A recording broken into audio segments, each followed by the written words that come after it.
Hi there, welcome. We're here today with our friend Susan Piver, and she's here to talk about her new awesome book called The Four Noble Truths of Love.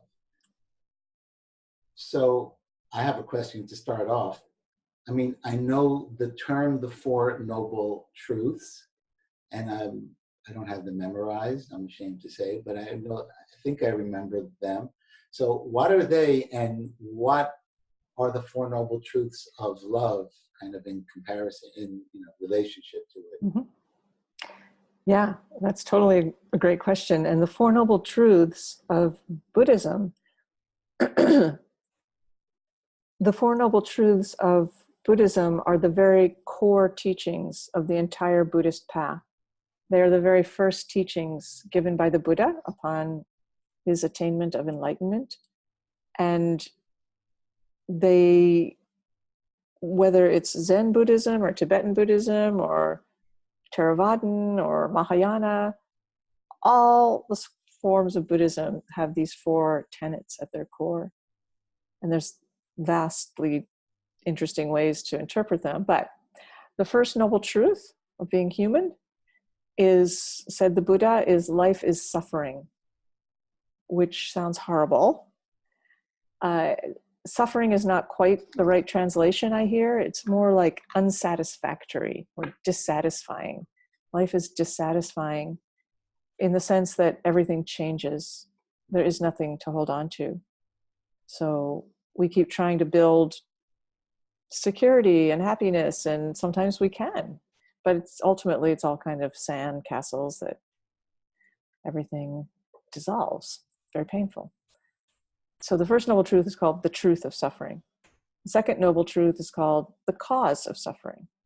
Like, what makes this suffering?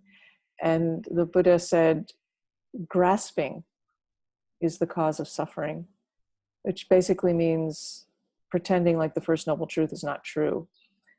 Trying anyway to create something solid and unchanging.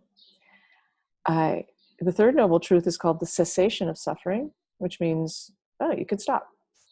Especially now that you know the cause. You also know the cure. If the cause is grasping, stop grasping. Obviously it's not that easy. But the fourth noble truth is called the Eightfold Path, which sort of sets out, and this is vastly oversimplified, but sets out the 8 things that you can do that will lead to the cessation of suffering / non-grasping, and allow you to exit the cycle of suffering that we continually perpetuate.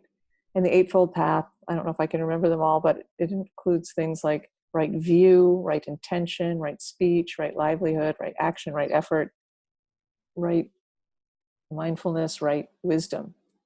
So each of those rights is a vast universe. But those are the Four Noble Truths. Excellent. So what does that have to do with the Four Noble Truths of love? That's a really good question.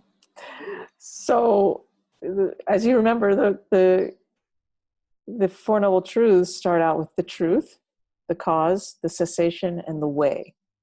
Okay. So when it comes to relationships, at this one particular time in my own marriage when things were really not going too well, I was wondering how the Four Noble Truths could apply to my love life. And I was like, okay, the truth, the cause, the cessation, the path. The truth is, this is friggin' uncomfortable. Oh, all relationships are uncomfortable because they never stabilize. This thing is never going to stabilize. We've been together for 20 years now. Literally at this point, we just had our 20th wedding anniversary, and it's still going like this. So I have to assume, based on anecdotal evidence, that it's never going to stabilize. So that's the first noble truth. It's never going to stabilize. The second, the cause, is thinking it should be stable. Actually causes a lot of the discomfort. It's like, oh, there must be something wrong. There's a problem. We have to fix it. Great. Fix your problems. Identify your problems. That's great. But nothing is going to put your relationship in some sort of a monotone. It's still going to go like this. but it's really important to solve your problems. I'm not suggesting otherwise, and to talk about what you need and what you're not getting. And of course, if there's anything like abuse or addiction involved, that is excluded from this view. That's not something I don't think that you should try to live with, and in order to then think, well, I'm in a relationship, so I have to make room for this. And then the third noble truth, the cessation, is to meet the discomfort together, to ride the instability together, which, doesn't mean everything's great, but it just means that instead of looking at each other like, here's what you did to make this happen, or here's what I did to make this happen, to sort of notice the ride that you're on. Like, oh, look, now we love each other. This is great. Now we don't. Now you love me. I don't really like you. But just to sort of feel to be on the ride together is the third noble truth of love. And I say that meeting the instability together is love, more than any feeling. That is love. And then the fourth noble truth. Meeting the instability together? Yeah. Is that not trying to make it be stable, but to ride the waves of closeness and disconnection and love and distance, and to ride all of that together, I would say, is very loving. And then the fourth noble truth is there's a way to do it. And this way involves certain, I'm happy to tell you what they are, but basically like 4 qualities that if you bring them into your relationship, it will help you on this crazy ride, I think. What's one of the qualities? Good manners. Damn. See, I thought I could. My wife is going to hear this one. Doesn't mean knowing which fork to use.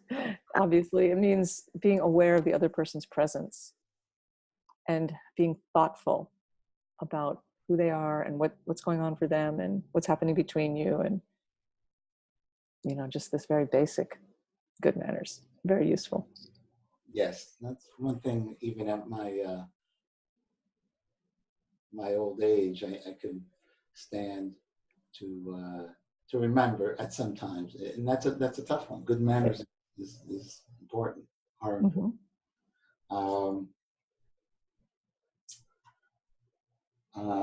So,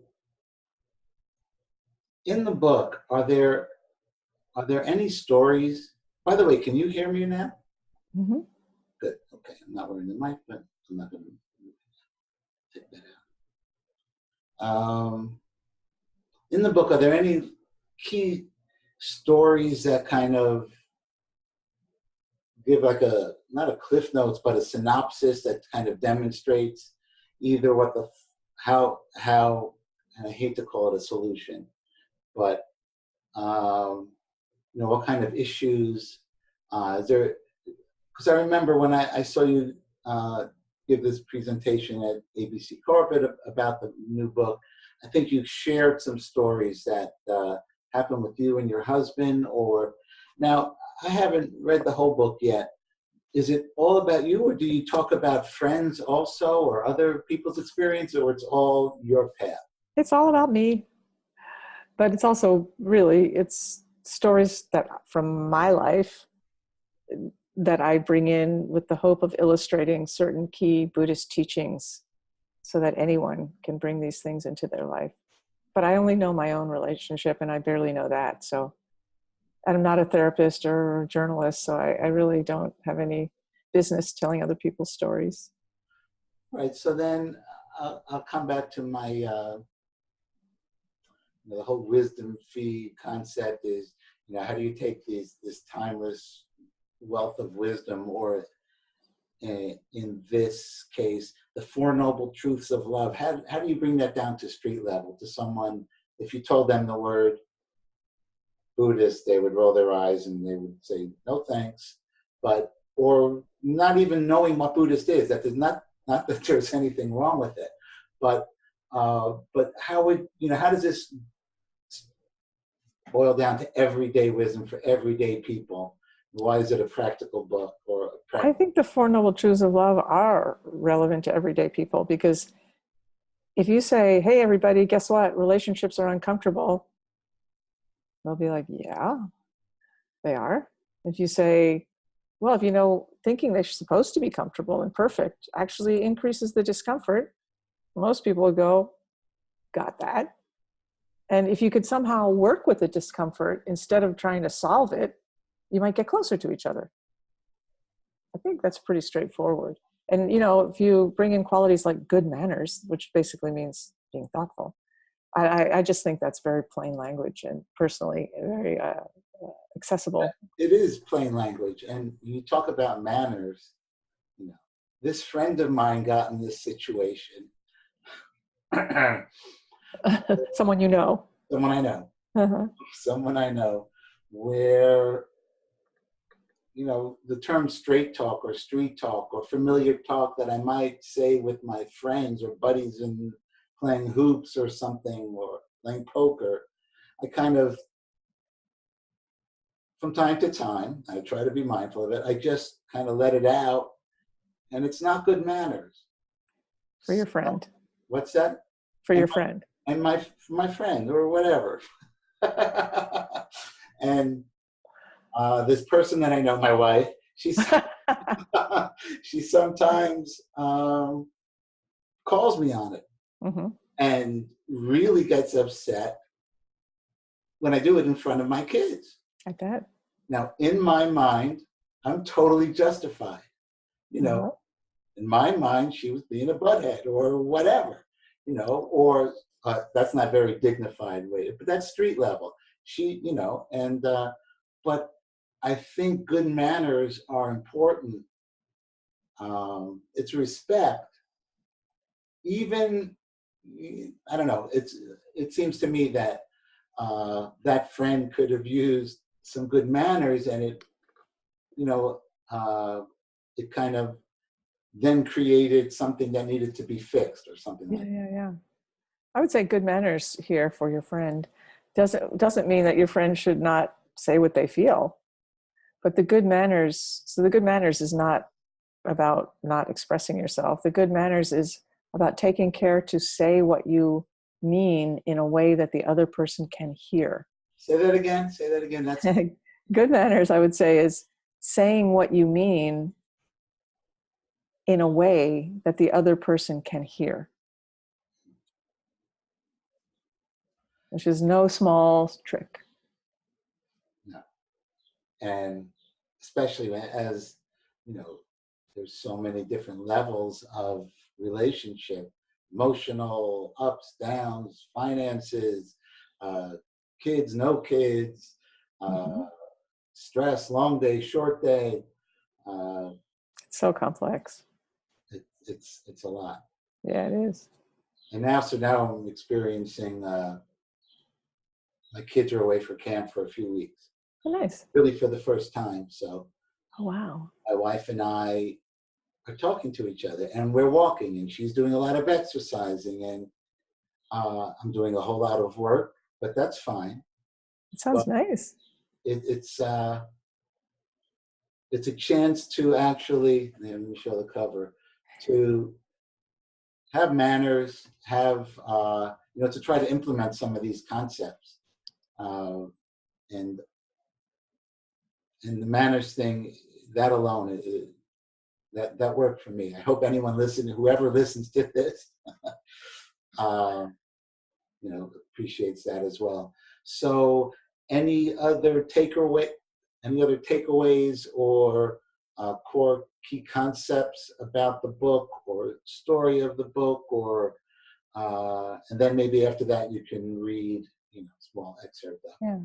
No, I'd say the core of it is the Four Truths, the Four Noble Truths. So maybe I'll just read a paragraph. Is that great? Perfect. Okay. It's from the introduction. To apply a Buddhist viewpoint in relationships is eye-opening. It points to a radically different worldview, one that runs counter to the spirit of much of the conventional advice we receive.